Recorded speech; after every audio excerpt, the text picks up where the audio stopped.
Voordat de onderdelen in beweging komen, heerst er bij de werkplaats nog een grote bedrijvigheid. Voor de aanvoer van brandstof zorgt de intendant.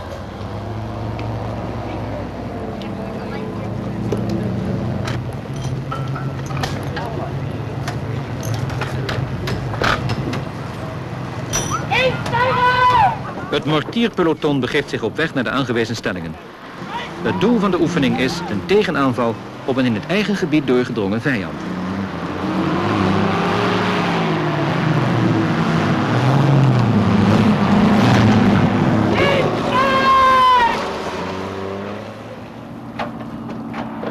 Ook de artillerie brengt zijn stukken in stelling.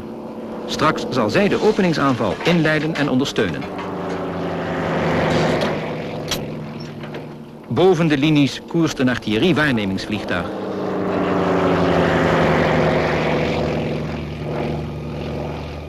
De modernste vuurleidingsradar, die vijandelijke vliegtuigen op grote afstand kan opsporen, leidt het luchtdoelgeschut. De vijand is op deze 2 punten ons gebied binnengedrongen en heeft zich onder andere genesteld op deze hoogte, codenaam Bunzing. Ons bataljon moet nu vanuit zijn uitgangspositie om 1300 uur deze heuvel heroverd hebben. In het hoofdkwartier van de commanderend-generaal worden de vele internationale waarnemers voorgelicht over aard en verloop van de oefening. Deze vindt plaats in het gebied van Hone in West-Duitsland. Generaal, de doelen Eekhoorn en Bunzing zullen om 1300 uur worden genomen. En de inleidende beschieting zal worden ingezet om uur U-10.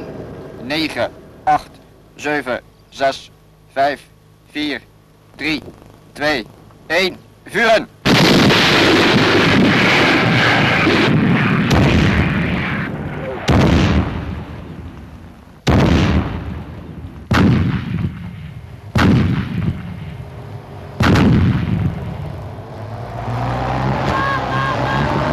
De infanterie Nieuwe Stijl trekt voorwaarts in nauwe samenwerking met de andere wapens.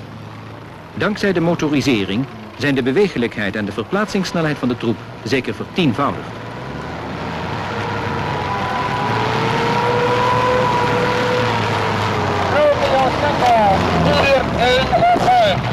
Vijandelijke tanks naderen checkpoint 2-0.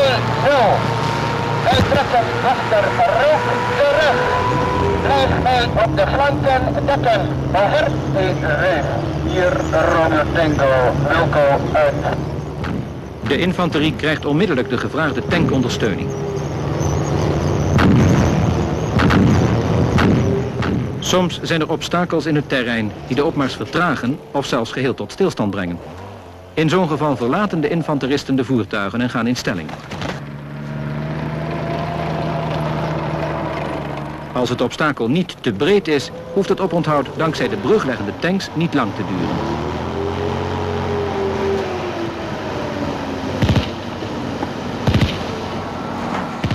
Onder dekking van de infanterie begint de tweekoppige bemanning van de tank met het leggen van de brug.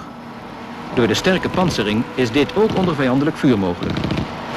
Zo nodig komen tanks de nu aan zijn plaats gebonden bruglegger beschermen.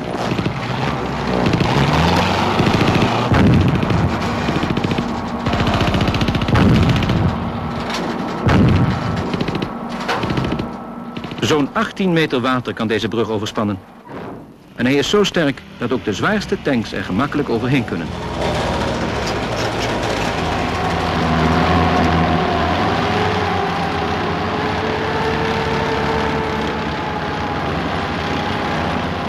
De oefening nadert nu zijn climax.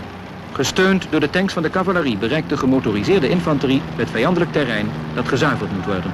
Wat betekent dat de soldaten de voertuigen moeten verlaten.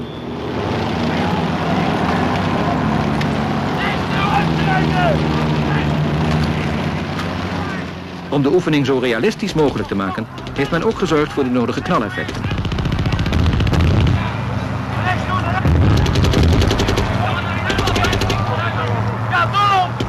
Een laatste versperring moet worden genomen.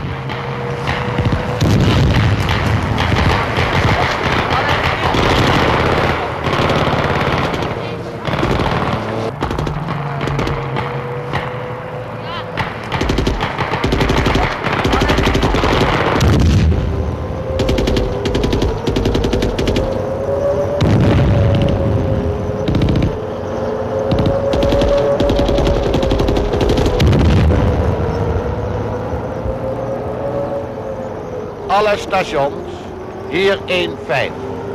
Einde oefening. Nou, de heren worden weer bedankt.